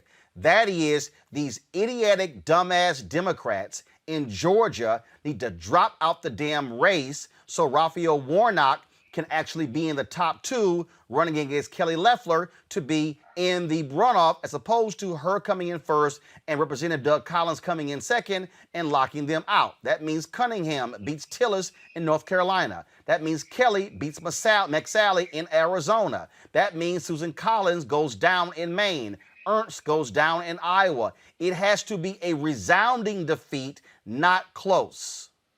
It has to be a resounding defeat, yes. And one of those that you named, obviously, is to me more. We've had this conversation the past 24 hours. Arizona is more important to me than the rest in terms of what might happen because it's immediate with regard to this appointment. But here's, I want to put a pin in it and say this. My favorite movie of all times is The Untouchables. And there's this scene where Sean Connery throughout, but when he is about to die, says, "What are you prepared to do?" to the Kevin Costner character. And, you know, they're trying to take down Capone. Yes. Actually, the scene when they were in the church, and then he said everything within the law, and he says, then what are you prepared to do? What are you prepared to do? And so what I'm saying, because I can't ask a question of anybody else that I'm not asking of myself, what are you prepared to do? And I'm prepared to get in some good trouble. So I'm not just going to be talking. I'm not just phone banking. I'm not just calling. I'm prepared to be in front of the Supreme Court, in front of the White House, because that's what I'm close to. I'm putting my body on the line. I'm going to have a mask, but if they lock me up, they lock me up. Somebody have my bail, because this is that important. I'm not saying they need to march. I'm saying we need to march. I'm not saying they need to protest. I'm saying we need to protest. We need to boycott. Listen, we will have a President Biden and a Vice President Harris, and we will have no voting rights. We will have no Brown v. Ed. We will have no Roe v. Wade. Y'all need to hear me and hear me plain. What we do November 3rd matters. And what we do between now and November 3rd and what we do after, whenever this vote is, whatever our powers are, you know, I mean, I need Sister Bree to go up the flagpole once more and again, because whatever it is, I agree with my sister Avis, now is the time. But here's the deal. So this is the Sunrise movement. This is the video where they were outside Lindsey Graham's house early this morning, banging pots and pans, waking up him and his neighbors. Bree Newsom, I'm going to bring Gary, Mustafa, and Avis back in this well. Bree, this is also where, if you're Democrats, this is where you say, okay, y'all approve her? Go right ahead. We get control of the Senate. We are expanding the Supreme Court. That's going to happen. Oh, yeah. Two, D.C. is about to become a state. Okay? And they're going to get 2 United States senators. This is not, to me, this is not Chuck Schumer saying, hey, everything's going to be on the table. No. This is where they say, listen to me clearly. You make this move, we are going to expand the court. And guess what? Joe Biden can talk all he wants to about, okay, bipartisan, I disagree. We're going to pass the bill and dare your ass to veto it. Because guess what happened in Arizona? The Republicans did the very same thing in Arizona. They increased by 2 seats on the Arizona Supreme Court to maintain the majority. In North Carolina, when the Democrats got control of the Supreme Court, Republicans actually tried to strip the Supreme Court of its power and give it to the court below them. That's how they play ball, Bree. Absolutely. And again, going back to like the historical parallel of the Civil War, we have to remember it wasn't Lincoln that forced slavery as an issue. You had to have people like Frederick Douglass. You had to have people who really understood what it was about and who forced the issue to be the central issue and who forced the decisions to be made. And that is exactly what we are going to have to do in this moment. And I think it's important for everybody to mentally, spiritually, whatever you got to do, emotionally, prepare yourself for the reality. This is not going to be over on November 3rd. even if we get the ideal scenario, we knock all of these folks out of the Senate, it's, settled on that evening in terms of like who won the races.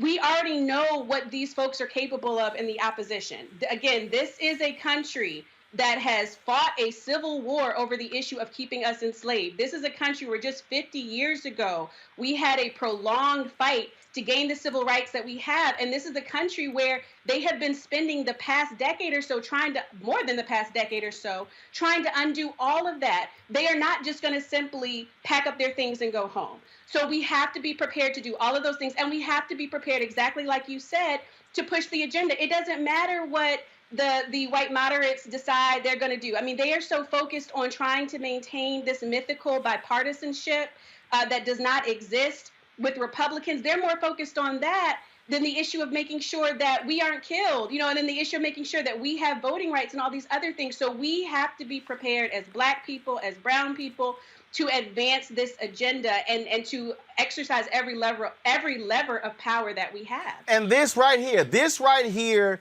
Gary, Avis, and Mustafa, is what pisses me off. Go to my iPad. Dianne Feinstein on ending the filibuster and expanding SCOTUS. I don't believe in doing that.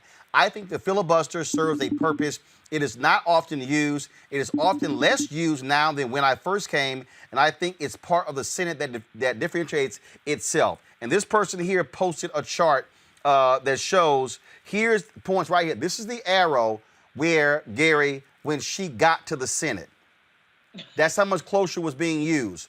Look how it spiked from 2011 through 2016. Oh, Gary, I wonder who was president during actually, it began to spike right around 2007. I wonder who was president from 2009 to 2016. What the hell is Feinstein talking about? We have a real problem with, I respect institutional knowledge, right? But there comes a point when that same institutional knowledge that people have becomes a problem or a hindrance to the progress of all people. And so anybody who's saying that we need to keep things as they are, we are not in normal times. And as the sister said, we are at war. This is a war of resources. This is a war for the courts. This is a war for our democracy. And if you're Black, this is a war to live. And so I just can't understand how Democrats continue to play these games. But the truth is, Dianne Feinstein's life isn't on the line at this ballot because she knows she's going to be okay because her wealth and her privilege protect her. But for those of us who don't have that luxury, we are at war and we need to act accordingly. Mustafa, look at this here. Adam Jenelson tweets, no idea what Feinstein is talking about here. She was elected in 1992. In her first 2-year session of Congress from 93 to 94, there were 80 filibusters. From 2013 to 2014, Democrats' last 2 years in the majority, there were 252 filibusters. The reason there were 100 judicial seats waiting for Donald Trump is because Mitch McConnell blocked them. And then you have these Democrats who are like, oh, I saw them this weekend. We should be blaming Harry Reid, but that's the reason we're here. I'm like, you dumbasses are idiots. It didn't matter what Harry Reid did. If Harry Reid kept it at a 60-vote threshold, when Mitch McConnell took over with Trump after 16, they would have dropped that 60-vote threshold in a heartbeat. So it comes down to this. Folks need to stop being so soft. If you remember the Tea Party movement, when they used to come into events, they used to shut stuff down. And folks is running around talking about, well, why would they do that? Why are they being so boisterous and all these other types of words that they were using? If you remember just not that long ago, when Republicans ran up into Michigan State House with guns and shut stuff down, that's the reality of the mentality that they deal with. If they see something that they want, they go get it, and they go get it no matter what the cost is. So I'm proud of the Sunrise Movement. Those are my, the kids that I come up with and that I've helped. And when you look at the environmental justice movement, folks ain't talking about, I'm going to wait for this process to work itself out. Those are folks who got up in people's faces. Those are folks who laid their bodies down in the roads to stop stuff from coming into their communities. And until you have the mentality that you're going to stop being soft, that you're going to stop waiting for somebody to do the right thing, and you do the right thing by making sure that you're getting what's necessary to actually protect people's lives, which has been a reoccurring theme tonight, then nothing's going to change. So for me, it's stop being so damn soft. Look, Avis, I'm gonna go to Bree. Avis, this is real simple. Either you gonna fight for something or your ass gonna get rolled. It's as simple as that. And it's real clear, okay? For all these folk who are sitting here, Democrats, same as Republicans, this is real simple for me.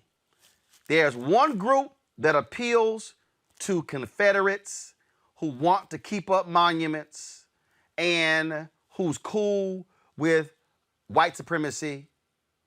It's real clear. There's one party that is literally their official action. Today's Republican Party. Y'all can holler third party all you want to. Fine. All them folks who voted for Jill Stein, what the hell happened to her ass? Nothing. We ain't seen her. This is a true battle for the soul of this nation. Avis, go ahead. Absolutely it is. And Feinstein, and I will definitely get to that point, but I have to say Feinstein reminds me kind of like a Democratic Susan Collins, except for she's worse. Because she sits here, she acts like she's an angst. At least Susan Collins, at the end of the day, is loyal to her own party. Feinstein is an angst, and then she undermines the progress of her own party by trying to appeal to the opposing party who don't give a damn about her or our interests. And you're exactly right. The stakes right now are too high. I want to put this in where my mom would say where the ghost can get it, okay? Here's what's at stake right now, at the moment that we find ourselves right now. Not only is a woman's right to choose at stake, us to have the ability to determine what it will or will not happen with our own bodies, which is a particularly potentially deadly decision for Black women who are 3 to 4 times more likely to die in pregnancy and childbirth than her white counterpart. I want the brothers out there to think about, what is that going to mean to you in terms of child support when women no longer have the right to choose? Think about that too. I want you to also think about what is going to happen when Obamacare is obliterated. It's already on the docket, okay? What happens if it's obliterated and then Trump gets a second term? That means millions of people will be thrown off their health insurance. That also means that those of you who have preconditions, you might as well give that up too, because you're not going to have a way to get health insurance affordably or maybe even at all anymore. And then for those of you who have adult children on your health insurance, say goodbye to that. We've already mentioned voting rights are at stake. If you think things are tough now with criminal justice issues, you wait until you get those far right wingers in there, okay? There are so many implications to what is at stake in this next election.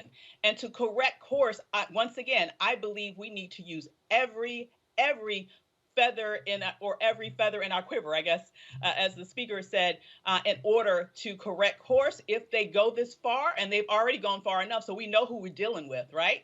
And that to me means taking charge when we get in the Senate, which means getting everything in order to make sure that we correct course from everything from the Supreme Court all the way to statehood, DC statehood, and everything in between, because we cannot let these people drag this nation down into an autocracy, because that's exactly what they're trying to do. Bree Justin, a federal judge in Battleground, Wisconsin, extends the deadline to receive absentee ballots for 6 days beyond the election there. Again, why judges matter. One of the other reasons, Bree, why they want this Supreme Court justice seated before the election is because if this thing turns out to be like the year 2000, which is also why I keep telling every person with, you got to leave no doubt, they want another Bush v. Gore, where a 5-4 conservative Supreme Court gives the election to the Republican nominee. Donald Trump literally said it this weekend. And so for people who are acting like there's no biggie, it's game on. And let me be real clear, Bree, you can speak to this here. I may give you a final comment, Monique. For every single one of these punk-ass black men who are falling for this nonsense about the First Step Act, let me remind y'all that it is a conservative state Supreme Court in Louisiana that affirmed a life sentence for the brother who was accused of stealing some shears. It is the state Supreme Court in Florida that affirmed the Republican law that allowed them to invalidate Amendment 4, saying you got to pay all your fines and penalties. It is the state Supreme Court in Texas the state Supreme Court in Mississippi, the state Supreme Court in Alabama, the state Supreme Court in Georgia that's rendering decisions that are negatively impacting black people. And so y'all can give Trump all the credit. And in fact, you can try to give him credit for the First Step Act, but if it wasn't improved by Senators Cory Booker and Senator Kamala Harris and Senator Dick Durbin in the Senate, it wouldn't even been that strong of a bill. And so folk better recognize y'all playing games with the future lives of your black children by supporting these thugs. Again, I will end with where I began. This is about the modern Civil War. This is about white supremacy, right? The people who are supporting Trump, the folks who want to preserve the white, this is like a white country, right? They are very clear on what they are doing. I have been saying for some time now, this man is not going to leave office, and we need to be prepared for that too. He's not just going to pack up his bags and leave. They are already laying the groundwork for him to refuse to leave office. So anybody, if you are not understanding that, if you are not understanding that this is about white supremacy versus black freedom, and that is exactly what is playing out in this election, that is what is playing out in this era, then you are completely lost and not understanding what is happening right now. And I don't care how everybody keeps framing it and trying to talk about it as though it is all these other things. That is the central issue. This man was elected in the aftermath of us electing the first black president because it scared them in terms of not only the possibility of having a black president, but what that said about the changing electorate, what that said about the changing attitudes in America. And they are going overboard. They are fighting to the death.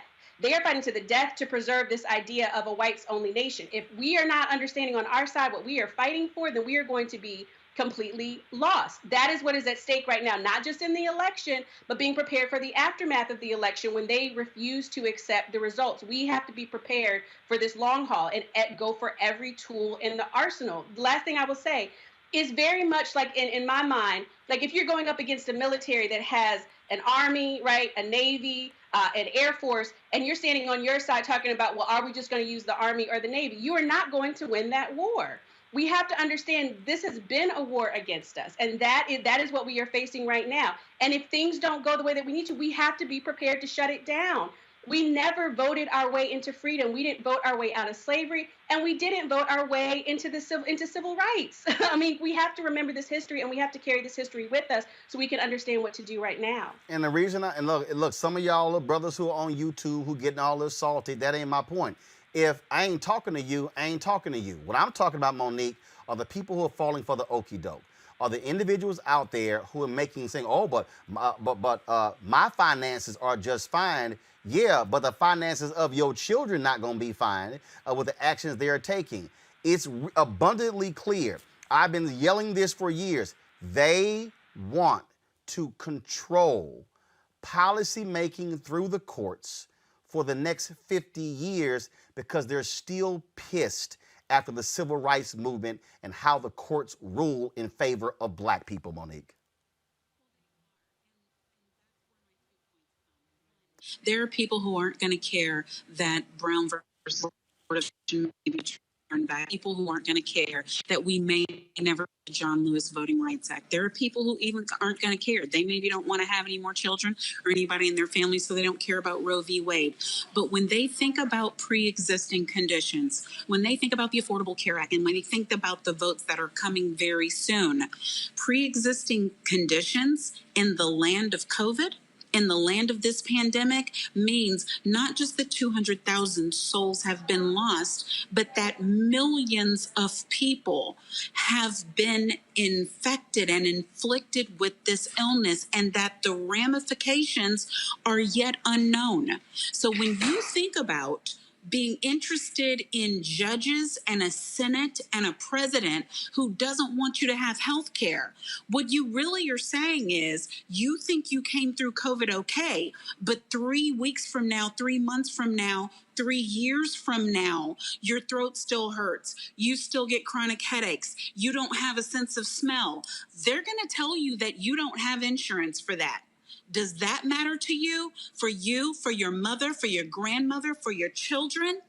Does it matter? Figure out whatever your pain point is, because I promise you, whatever that pain point is, You need this administration out to do something about it. Second and last, we have to do everything.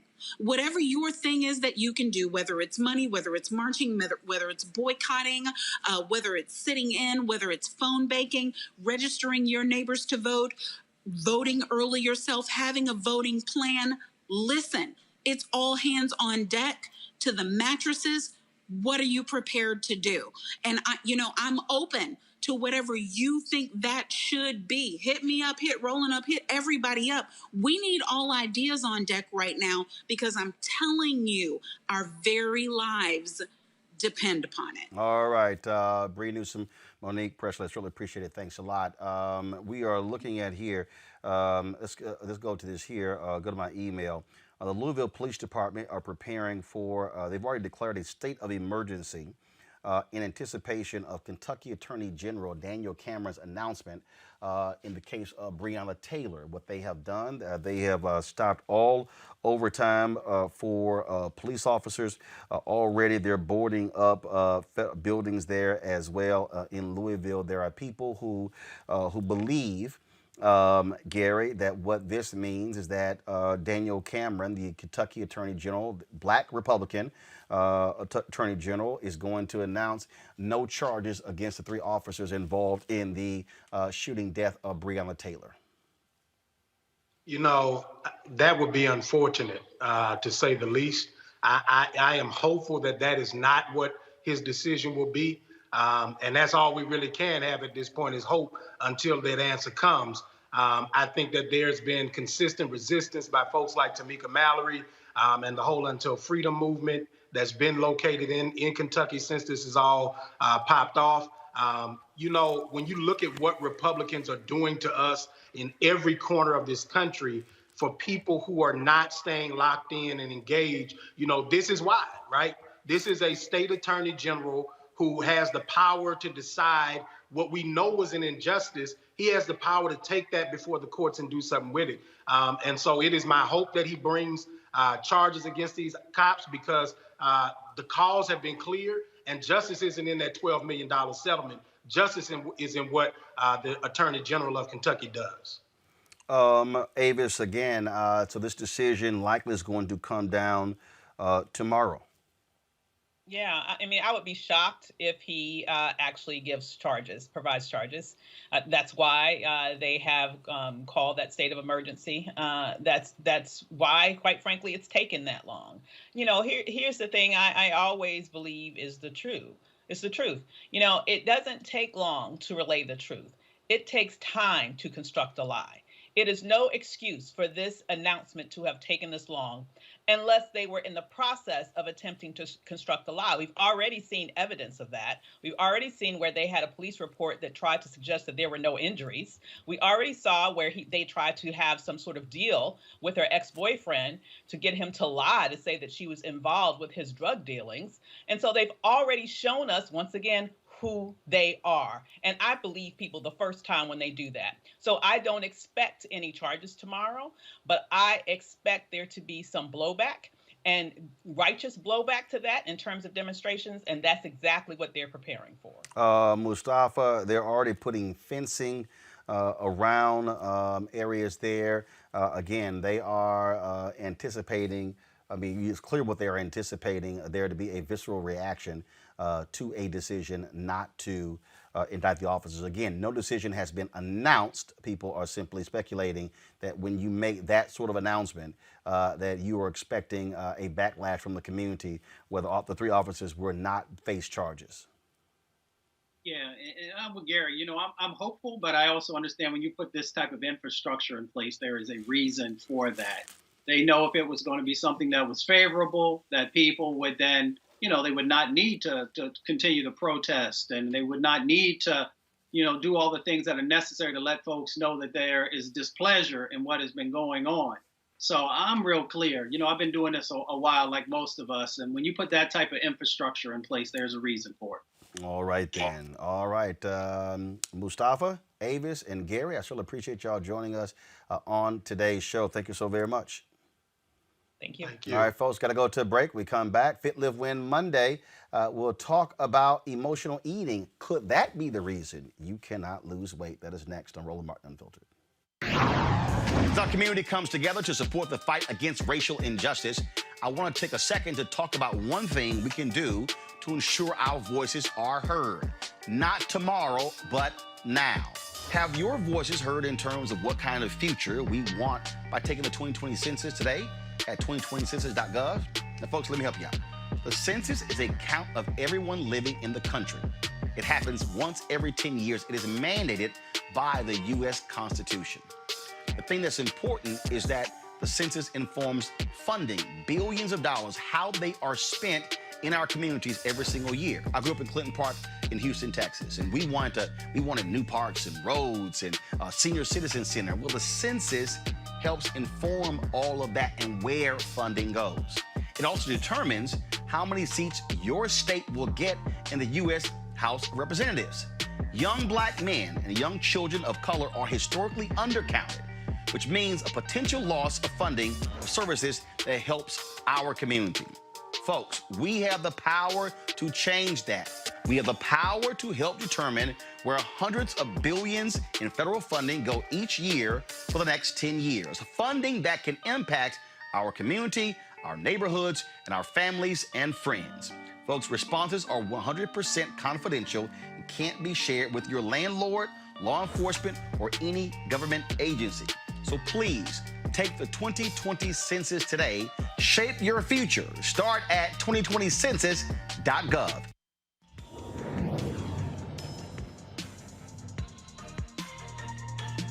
Had a lot of pain in this country. Trump can show up and say anything, and they can just go, oh, yeah. And the African-American community was great to us. They didn't vote. You know, he just called you stupid. Did you hear that? But he's for us. Really? And they were just regurgitating the things that they had heard on a radio or in the barbershop or something that somebody had told them. They hadn't thought about it. Democracy is in danger because people don't know how to think. I'm done with trying to convince people to try to vote for their, for their life. You have to run for your life. I'm gonna go try to get people who are open to it and lead them. I'm done with hope. Fuck hope, fight.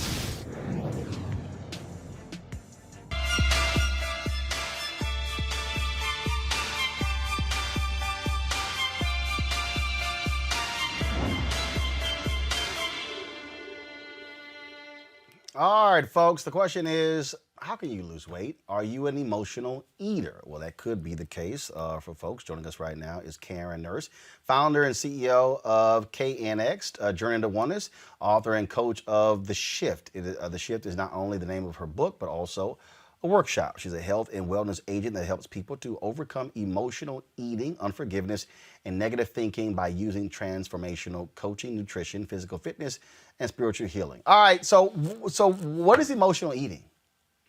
And how do you detect it? Well, first of all, Roland, thank you so much for having me. It's awesome to be here on your show. Emotional eating for me is just eating out of emotions. For me, although you were able to say today all of the different things I have accomplished so far, being a speaker, a coacher, fitness, KNX, Journey to Oneness, I haven't always been in this place. I've been one who ate out of my emotions, out of fear, a loss of a mother. And so my emotions tend to take over, and I ate in order to deal with the emotions that I was going through. So how does a person even recognize that, or how can someone, if you're married to somebody, you could be a mother or father, you could be a partner, a friend, or whatever, how do you recognize that and help someone through that and to help them identify that? Okay, well, for me, I had to go through a whole journey. I went through a whole process of knowing that's where I ran to. I ran to food for my the things that I was dealing with in life. So as I ran to food, can you hear me okay? Yeah, no, we hear you fine. Go ahead. Okay. So I ran to food. And so once I was able to identify the fact that, one, I had lost my mom, and thinking about the fact that I had lost my mom and being stuck in that place of losing my mom, and then trying to raise a son on my own, those were the areas that I went through my own journey. I had to first go through my own journey and identify that those were the areas that I was stuck in my life. And as I began to deal with those emotions, deal with the fact that I had lost my mom and didn't overcome it, that's when I began to see that I needed to first deal with those emotional eating.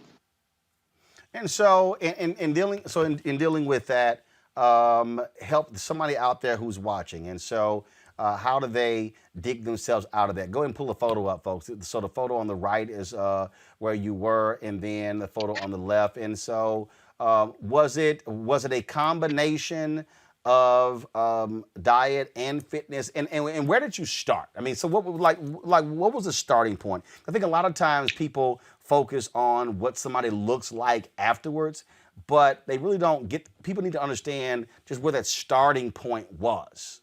That got you on the road to wellness. Absolutely. Well, for me, it was a matter of, I'm just going to make sure I look at my notes here. I was dealing with the fact that, you know, I'm in this place of being a single mom. I'm 90 pounds heavier, and I'm trying to overcome this place that I'm in. I've been dealing with yo-yo dieting for years. And then after dealing with yo-yo dieting, finally being in a place of, one, let's stop and think about what it is that we're thinking about. You know, we have about 50 to 70,000 thoughts a day. And whether we realize it or not, these thoughts that we're thinking can either keep us feeling uplifted and motivated or feeling hopeless and bound. And for me, that's where I was, and can be for a lot of us. We get stuck in this place of being, for instance, for me, like I said, being that single mom and not knowing I'm going to raise this young Black man alone, right? And then the second thing, like I said, the loss of my mom, the trying to work in corporate America, being unseen, being unheard, feeling underprivileged, right? And then finally getting into this place where you're using food to comfort, using food to try to overcome these places that I was in. And as I began going down this journey, God had to pull me out and show me, hey, Karen, what are you thinking about? What is it that you're thinking about? So many of these things happened a long time ago in my life. But because I was still stuck in that place and playing those same memories over and over and over again in my mind, that's where I stayed. And I used food as comfort. I used food to deal with those emotions. And once I got to a place of realizing, well, God had to show me that using food as emotions, if I didn't release those emotions, I would continue to feed them. And once I began to release those emotions and allow them to free myself from them is where I started to overcome that place that I was eating in. And again, going through that particular process, what outside help did you get? Okay, well, for me, it was really eradicating that negative thought that I was thinking. I started, first of all, studying nutrition extensively. Many times, especially us as the Black community, we have no idea of the foods that we are eating. We have no idea of the processed foods, that many times the sugar, or sometimes even the meat, or sometimes the processed foods that we're eating has an effect on our emotions and on our diet. So as I began to study nutrition, I started seeing, oh my God, this is where these factors lay. So first it was nutrition, and then the importance of moving our bodies, getting up and physically moving. And it doesn't have to be this really big HIIT, which is one of the classes that I teach now, HIIT, CrossFit. It doesn't have to start there. It just has to start with getting up and physically beginning to walk and move your body. The other thing was, what was it that I was thinking? Beginning to change your mindset, what it is that you're thinking. If you can think about what it is that you're thinking and begin to change your thinking process around it, you can begin to shift your lifestyle. Absolutely. All right, then. Well, where can people get more information to follow up if they're interested? You can follow me at KNX. You can check out my website, knx1.com. This is some of the new workshops that I have coming up. So we'll talk about weight loss, physical fitness, healthy eating, shifting your mindset, spiritual healing, and forgiveness. Our bodies is made up of 3 pillars: the mind, the body, and the spirit. If one of those pillars is out of whack, it can throw our whole being out of whack. So what area is it need to begin to focus on to bring those 3 pillars back into an alignment? And so this is one of the workshops that we have here. There's also the KNX Shift book that we have. Yeah, thank you so much. And you can start there. The book, you can get it on my website, like I said, knx1.com, or you can get it off of Amazon, KNX. Just look up The Shift by Karen Nurse. And right now I'm doing a special just for your viewers only, Roland, where you can purchase the Kindle copy for $2.99, and then actually have an opportunity to set up a time where you can speak to me about enrolling in a workshop as well. And forgive me, this is all very new to me, and so I'm a little nervous. So thank you so much for having me and bearing with me as I speak through this. All right, then. We certainly appreciate it. Thank you so very much. Good luck. Thank you so much, Roland. Have a good one now. All right, thank you very much. All right, folks, we want y'all to support what we do at Roland Martin Unfiltered. Joining our Bring the Funk fan club. It is vital that you do so. It allows for us to be able to continue bringing you the great content that we do. You can do so via Cash App, $RM Unfiltered, PayPal.me/R Martin Unfiltered, Venmo.com/RM Unfiltered. You can send a money order to New Vision Media, Inc., NU Vision Media, Inc., 1625 K Street Northwest, Suite 400, Washington, D.C., 2006. Again, we've got about 12,500 fan club members. Our goal is to have 20,000 folks by the end of the year join our fan club. And so our goal is to get you to give $50 or more. And of course, if you give less, we appreciate that as well. That's $4.19 a month, 13 cents a day, and we certainly hope you do so. All right, folks, that is it for us. We've got to go. Shout out North Carolina A&T. When I spoke there earlier this year, this was one of the pullover zip-ups they sent me, and so shout out to the North Carolina A&T Aggies. I'm a Texas A&M Aggie, so shout out to the Aggies of North Carolina A&T. All right, folks.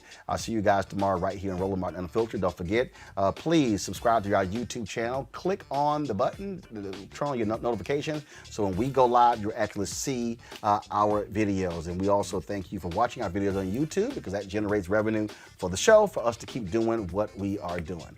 All right, folks, take care. We'll talk. Holla!